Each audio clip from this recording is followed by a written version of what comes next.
And now, the best 60-ish seconds of your week. And last Saturday, they ran for the roses at Churchill Downs, and in one of the closest finishes ever, Mystik Dan noses out the field. That's pretty close. The first triple photo finish in literally half the lifetime of the Kentucky Derby. That says something.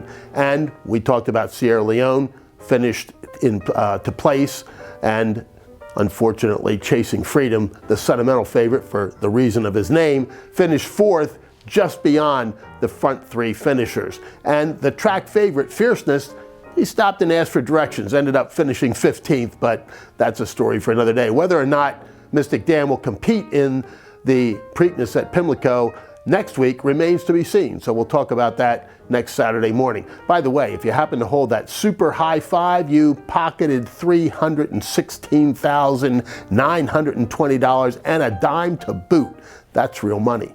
And sadly, we can't avoid talking about this trial up in New York, the ongoing Donald Trump saga in the Manhattan courtroom. You know, I get a chuckle out of the fact that the reporters were outside the Supreme Court of New York. Well, you have to be in New York to realize that the Supreme Court of New York is their lowest level trial court. It's like a court of common pleas here in my home state of Pennsylvania, not the lofty position that you might think it is by its name.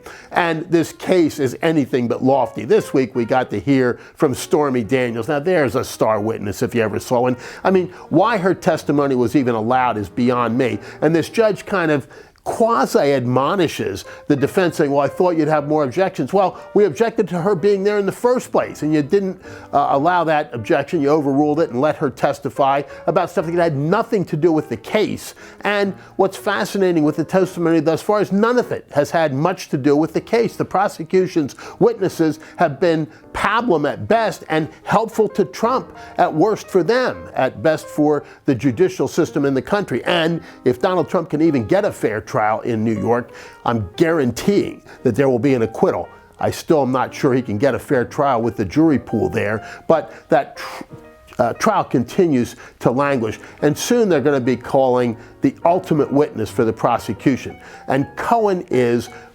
already proven to be a first-class liar.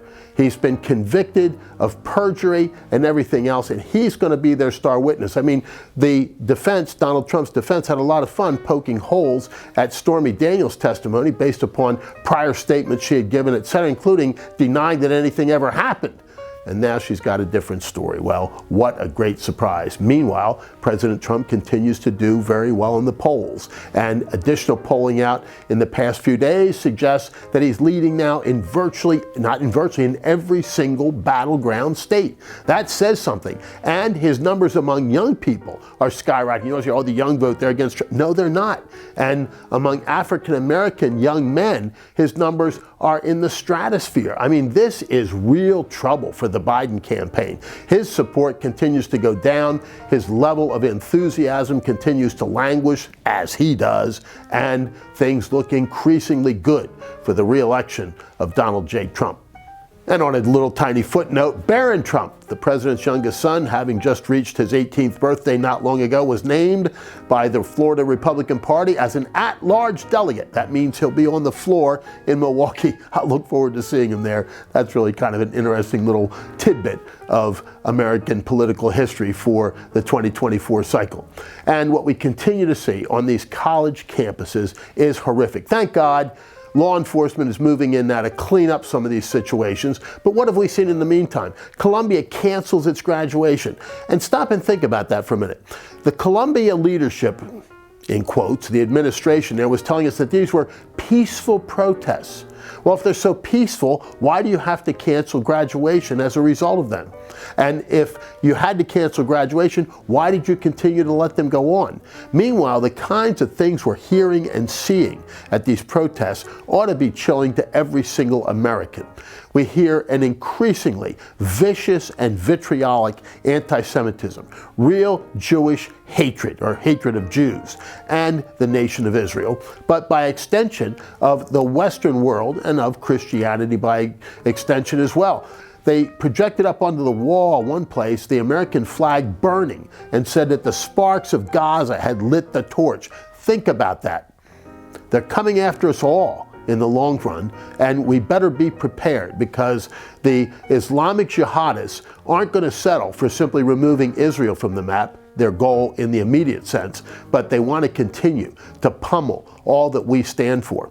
And what's the Biden administration doing? They're slow walking arms that have been approved to go to Israel. Meanwhile, Israel continues to try to press the attack to finally rid us of Hamas, a terrorist organization run by a terrorist state, Iran, and all the evil that they've done, not only on October 7th, but throughout their history. It's about time we stood with Israel, not only in their defense, but in their quest to rid the world of this awful, awful organization, Hamas.